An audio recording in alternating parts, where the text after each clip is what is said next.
Oke, Assalamualaikum warahmatullahi wabarakatuh.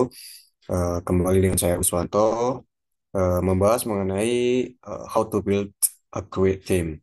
Jadi bagaimana caranya untuk membangun tim yang hebat dalam pekerjaan.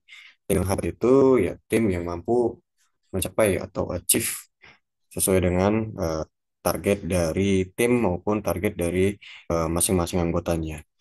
Nah, tim yang efektif itu pada kenyataannya dibangun dari suatu perjalanan pengalaman yang kaya dari masing-masing anggota sehingga dapat saling mempengaruhi dan berbagi serta dapat merubah dan membentuk satu pola perilaku yang sinergis di antara mereka. Dan ada beberapa tahapan, yaitu yang pertama ada forming atau pembentukan.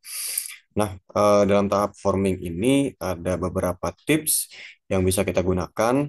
Yang pertama itu pilih cara yang paling aman atau cari pola perilaku yang dapat saling menerima. Artinya kita pada saat melakukan pembentukan tim ini, kita harus bisa menentukan sikap mana yang kira-kira itu dapat diterima oleh satu sama lain.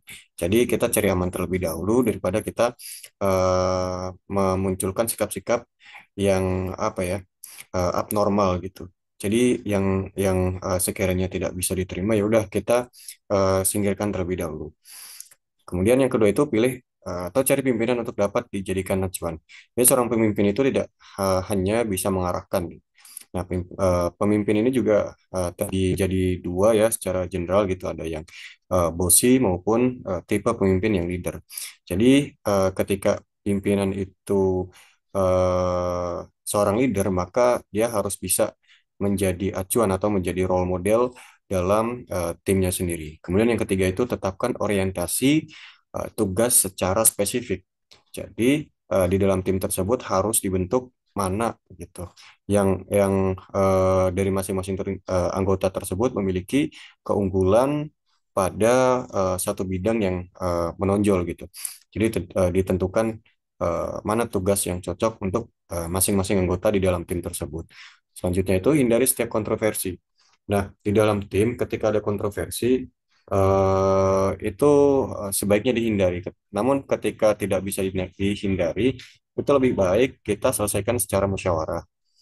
Kemudian yang selanjutnya adalah usahakan rasional, hindari gosip. Jadi di dalam tim ketika ada isu-isu yang berseliweran, ya ada isu-isu yang belum pasti, belum valid, ya lebih baik kita hindari karena nanti akan menjadi toxic atau menjadi racun di dalam tim kita sendiri.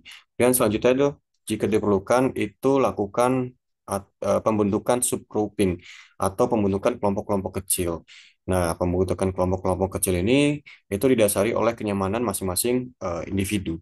Jadi apa namanya di dalam kelompok-kelompok kecil ini kita harus bisa tahu karakter dari masing-masing anggota ini terlebih dahulu. Jadi ketika kita sudah tahu, kita bisa mencocokkan mana karakter yang saling saling melengkapi, saling apa namanya saling menerima kekurangan satu sama lain di karakter masing-masing setiap orangnya di dalam tim tersebut. Jadi kita bisa membentuk subgrouping itu sesuai dengan kenyamanan masing-masing dari individu.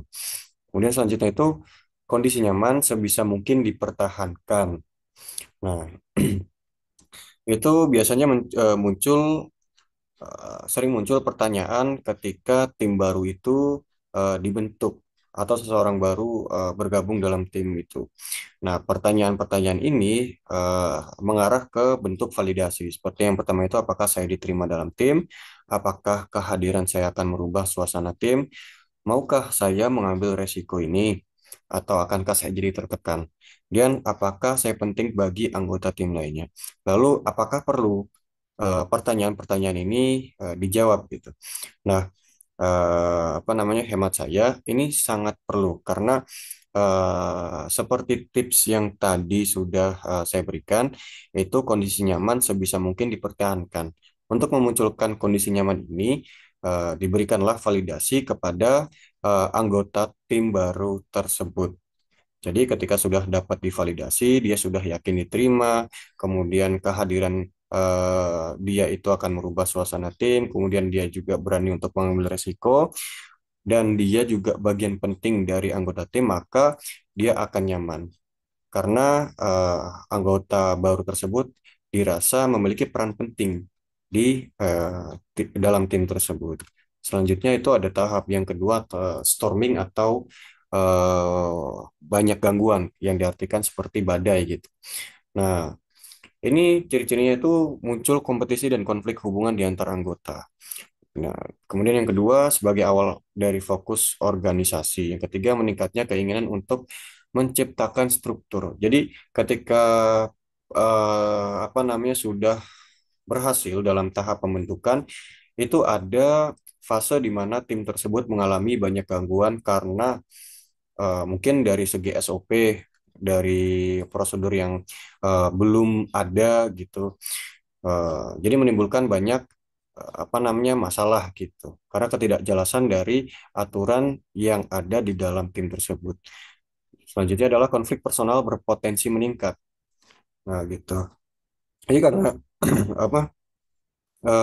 Karena di dalam tim tersebut memiliki karakter yang berbeda setiap anggotanya, maka apa namanya kita tidak menutup kemungkinan adanya konflik personal yang semakin meningkat. Selanjutnya itu ketika terjadi banyak gangguan itu sesegera mungkin bergerak dari uji dan bukti menjadi upaya mencari jalan keluar dan seterusnya ke orientasi progresif. Jadi kita tidak bisa untuk fokus dalam mencari kebenaran siapa yang benar dan siapa yang salah. Jadi lebih baik kita itu mencari jalan keluar dan seterusnya itu berorientasi atau berpandangan progresif.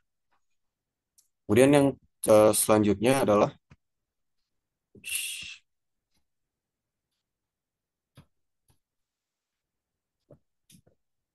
selanjutnya adalah performing atau prestasi. Jadi ketika kita sudah melewati tahapan-tahapan tadi dari yang forming, pembentukan, kemudian ada apa lagi tadi?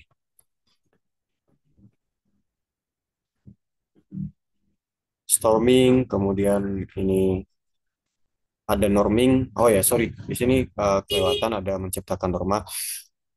Nah, ketika sudah melewati fase banyak gangguan tadi, munculnya konflik-konflik personal, kemudian kita juga ada apa namanya masalah-masalah yang terjadi dalam tim yang diakibatkan kurangnya aturan yang diterapkan dalam tim tersebut, sehingga dalam tahap ketiga ini itu menciptakan norma.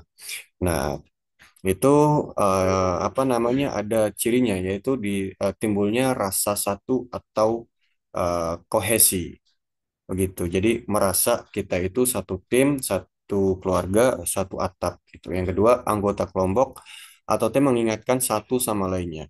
Yang ketiga, berbagi kepemimpinan atau kebuntuan dapat mulai dihindari. Selanjutnya merasa lega dan nyaman berada dalam tim. Kemudian yang kelima itu mulai muncul inspirasi untuk berkreasi, untuk menciptakan bagaimana bisa kita itu menghindari konflik-konflik baik yang secara personal maupun kelompok seperti itu. Yang terakhir itu ada perasaan khawatir jika ada dalam perubahan tim. Selanjutnya, ketika kita sudah melewati fase forming, kemudian ada fase storming, dan yang ketiga ada norming, itu saatnya tim untuk mulai settle. Nah, di saat mulai settle ini ditandakan dengan performing atau prestasi atau kinerja yang baik. Nah, yang pertama itu kita tidak perlu melakukan segala sesuatu atau tugas harus melibatkan semua anggota. Jadi kita bisa mendelegasikan beberapa anggota yang kita dapat percaya sebagai pemimpin untuk melaksanakan suatu tugasnya. Nah, selanjutnya anggota tim ini dapat melaksanakan tugasnya secara independen, baik dalam satu subtim atau tim yang cukup besar dengan fasilitas yang dimanfaatkan sama. Seperti yang saya sebutkan tadi, jadi kita memberikan tugas kepada satu individu maupun satu subtim atau tim yang besar itu sesuai dengan kapasitasnya, sesuai dengan load dari tugas yang diberikannya. Jika dirasa mampu tugas tersebut dilaksanakan oleh satu orang saja, ya lebih baik kita mendelegasikan satu orang yang dapat kita percayakan untuk menyelesaikan tugas tersebut. Selanjutnya itu sangat berorientasi pada tugas. Kemudian sangat berorientasi pada manusia.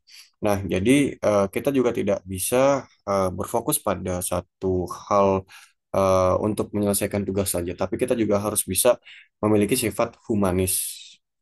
Jadi ketika dalam tim tersebut satu orang apa namanya dalam setiap anggotanya itu diberikan tugas masing-masing.